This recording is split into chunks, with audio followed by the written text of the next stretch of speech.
तो अपने टेबल के नीचे छुप जाए। कोई मजबूत चीज़ लेके टेबल के नीचे छुप जाए। अगर घर में है भूकंप आता है तो तकिया लेके सर बाहर। हाँ,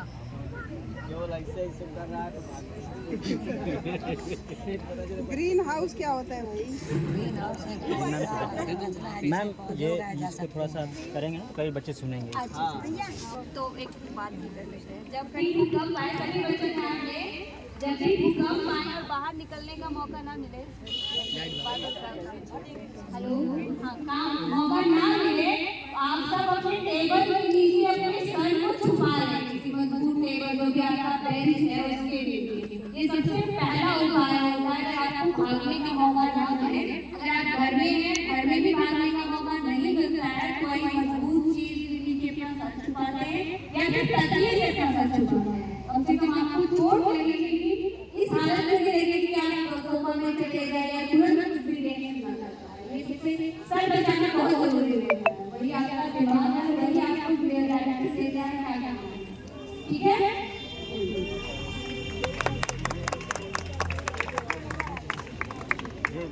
उधर करिए। क्या बनाए? ग्रीन हाउस इफेक्ट क्या होता है? ग्रीन हाउस एक ऐसा संरचना है जिसमें पौधे उगाए जा सकते हैं और इसे ग्लास हाउस भी कहा जाता है। सूर्य की किरण इसके अंदर आती तो है पर बाहर नहीं निकल पाती है, हाँ। क्योंकि ये हीट हो जाता है तो इसमें पौधे आसानी से सूख पाते हैं। अच्छा, ग्रीन हाउस और ग्रीन हाउस इफेक्ट में क्या अंतर है? ग्रीन हाउस प्रभाव हरित, इसे हिंदी में हरित घर कहते हैं। और ग्रीन हाउस इफेक्ट किसको कहते हैं? Green house effect is natural process. ये प्रकृति का भी बनाया हुआ है। क्या होता है दोनों का यही मतलब है। दोनों का यही मतलब क्या मतलब है? देखिए क्या होता है कि जो ग्रीन हाउस होते हैं वहाँ कांच की प्लेटें लगी रहती है, घर बने रहते हैं। अपने कंट्री में इसकी जरूरत नहीं है, लेकिन जहाँ बहुत ठंडी पड़ती है, ठंडी के नाते जो है पौधों का जो पानी है बर्फ होकर जम न जाए, जैसे पौधे ना मरे, इसीलिए इस तरह की हाउस हीट होता है। उससे क्या होता है कि अंदर के पौधे जो है गर्मी पाते हैं, हीट पाते हैं, तो वो जिंदा रहते हैं, वो मरते नहीं हैं। तो ये आपका हो गया ग्रीन हाउस। लेकिन ग्रीन हाउस इफेक्ट की जब बात करेंगे तो वो नेचुरल है, जैसा आपने बताया। तो उसमें ग्रीन हाउस कैसे होते हैं? जैसे कार्बन डाइऑक्साइड हो गया, नाइट्रस ऑक्साइड हो गया। ये सब क्या कहते हैं कि जो अर्थ के अंदर हीट आ जाती है वो उस हीट को बाहर नहीं जाने देती। इससे क्या होता है? ग्लोबल वार्मिंग होता है। इससे कई नुकसान भी होता है। बताइए। ग्लोबल वार्मिंग जब हीट होता है तो वो जो ओजोन लेयर होता है वो उस पर प्रभाव पड़ता है। ओजोन लेयर में होल हो जाता है क्लोरोफ्लोरोकार्बन की वजह से।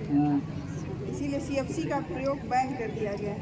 थर्माकोल, फ्रिज, AC, ये 3 मेजर चीज़ें हैं जो इस गैस को छोड़ती हैं और जो ओजोन परत को बहुत नुकसान करती है। तो अगर आपने जिन लोगों ने भी थर्माकोल का प्रयोग किया है तो वो लोग तो ऑलरेडी पोल्यूशन बढ़ा रहे हैं। साइंस एग्जीबिशन में थर्माकोल का प्रयोग जो है आपको नेगेटिव मार्क दिला सकता है, इसीलिए थर्माकोल का प्रयोग ना करिए, ये कहा जाता है। आप सभी लोग इस बात को जानते रहिए, कहीं भी प्रदर्शनी में जाइए, थर्माकोल का प्रयोग ना करिए। तख्ती का प्रयोग कर लीजिए, कागज़ का करिए, लेकिन थर्माकोल का प्रयोग नहीं करते हैं, वो नेगेटिव अंक देते हैं उसको। ठीक है, चलिए, बढ़िया, बहुत अच्छा। Thanks ma'am. आपने क्या बनाया है?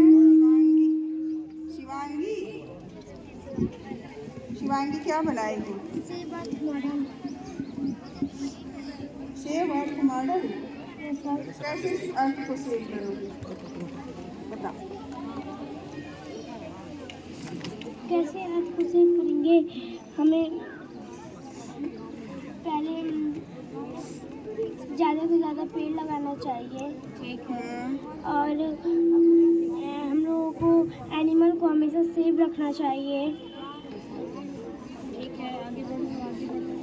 जब मैम और पूछ रहे थे मैम हमारा की जो तरफ जब रिसाइकल बच्चे की तरफ मतलब उसकी पूरा ख़राब सामान रहे उसका हमें यूज़ दोबारा करके कुछ भी किया जाता है। जैसे ये पेन है, इसका अगर इसका रिफ़िल ख़राब है तो इसमें दूसरा रिफ़िल डाल के हम लिख सकते हैं। और हमें कचरा हमेशा डस्टबिन में डालना चाहिए, ऐसे फेंकना नहीं चाहिए। हमें कभी भी पेड़ काटना नहीं चाहिए। हमें वाटर को हमेशा सेव करना चाहिए और हमें ज़्यादा से ज़्यादा साइकिल चलाना चाहिए और कार बहुत कम चलाना है, कार और बाइक बहुत कम चलाना चाहिए। हम लोग गोरखपुर से आए हैं तो साइकिल से आए हैं। ऐसे आप आए। हम लोग साइकिल से आए हैं। ये इसका जवाब है सही। जो लोग नहीं वो कर सकते, कम से कम वाले में हम लोग हैं, अधिक से अधिक वाले में ये लोग हैं। ठीक है। Thank you ma'am. वेलकम। हर्षित ने क्या बनाया है? मानव शरीर पर एल्कोहल का प्रभाव। और ये ये कुछ लोगों के द्वारा हुआ है, बड़े लोगों के द्वारा। चखे तो नहीं हो ना? नहीं। इससे हम प्रोजेक्ट में दिखाना चाह रहे हैं कि इससे हमारे शरीर पे क्या प्रभाव पड़ सकता है। हाँ, बता दीजिए। दुष्प्रभाव देखिए, हमारे शरीर में 70% पानी होता है और कुछ मात्रा में वसा होता है जिसे हम ऑयल के रूप में प्रयोग कर रहे हैं। जब हम पानी में ऑयल मिलाते हैं तो ये मिल नहीं रहा है, हाँ, मिक्स नहीं हो रहा अलग जा रहे हैं, ठीक है। क्योंकि पानी का घनत्व तो ज़्यादा है और ऑयल का घनत्व तो कम है। और जब ये अल्कोहल है इसमें मिला रहे हैं, ये मिल जा रहा है।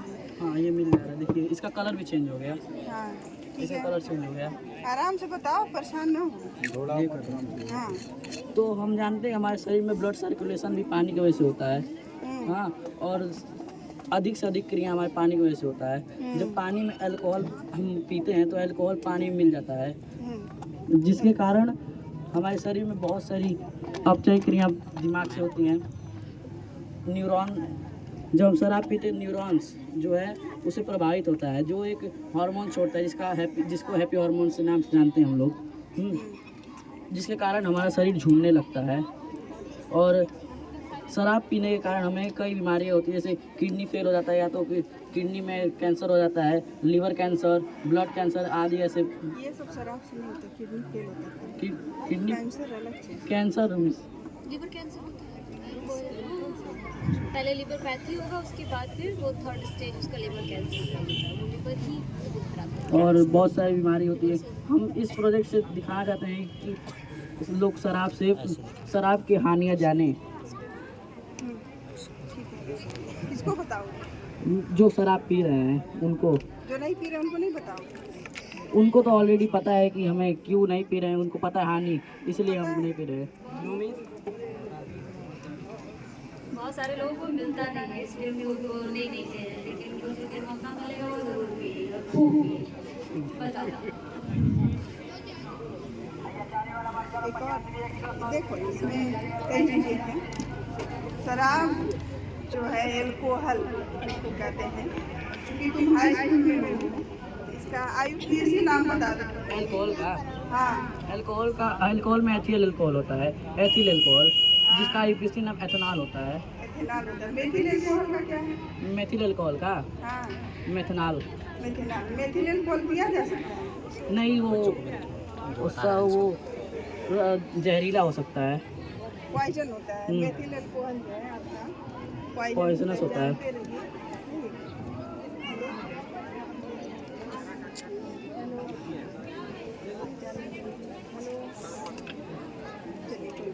ये जो हाँ आ गया। ठीक है। इस शराब पीने से WHO के मुताबिक हमारे देश में अगर कहीं किसी जगह पर्टिकुलर जगह 20 मौतें हुई हैं तो कम से कम एक मृत्यु हुई है वो शराब की वजह से हुई होगी। ये अच्छी बात है। चलिए बढ़िया। देखिए, होता क्या है कि हमारे पूरे शरीर को संचालित करता है न्यूरॉन्स। न्यूरॉन्स होते हैं मस्तिष्क से पूरे शरीर में कनेक्टेड होते हैं।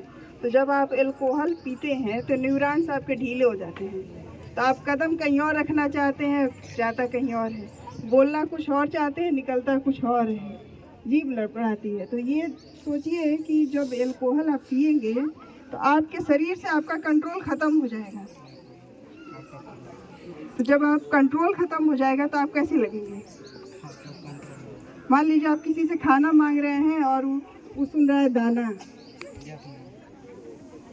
है ना, आप चलना चाह रहे हैं और गिर गए हैं, तो इसलिए अल्कोहल नहीं पीते। वैसे केमिकली रूप से देखा जाए तो अल्कोहल जो है बहुत इम्पॉर्टेंट इसको मॉलिक्यूल है, इसे कह सकते हैं बहुत ज़रूरी मॉलिक्यूल है, बहुत इम्पॉर्टेंट। बहुत सारे मेडिसिन भी बनते हैं इसमें, कई जगह ज़रूरी भी है, लेकिन अपने देश में पीना इसको ज़रूरी नहीं है, ठंडे प्रदेशों में इसकी उपयोगिता भी है। तो आप केवल इसके निगेटिव पहलू का ना देखिए, पूरा जो होम्योपैथिक मेडिसिन है वो इसी में बनता है। और जो आप स्पिरिट जलाते हैं उसमें अल्कोहल रहता है, लेकिन उसको कभी पीने की कोशिश मत करिएगा, क्योंकि अन्य स्रोतों से जो अल्कोहल होते हैं उसमें मेथिल अल्कोहल भी होता है, जो क्या होता है, जहरीला होता है। उसको जहरीला बना के रखा जाता है ताकि आप इसका दुरुपयोग ना करें। तो आप जब भी जो भी पीने वाले हैं उनको ये बात ज़रूर बताइए कि आपके न्यूरॉन जो है आपके शरीर से आपका कंट्रोल खो जाएगा, और जब एक बार खोता जाएगा तो आप जो है वो हमेशा खोता रहेगा, और कई बार खोआएंगे तो हो सकता है हमेशा के लिए डैमेज भी हो जाए। ठीक है, चलिए, बहुत अच्छा, वेरी गुड।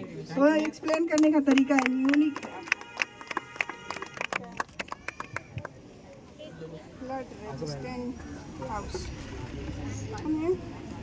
दिव्यांश क्या बनाया है? Float resistant house.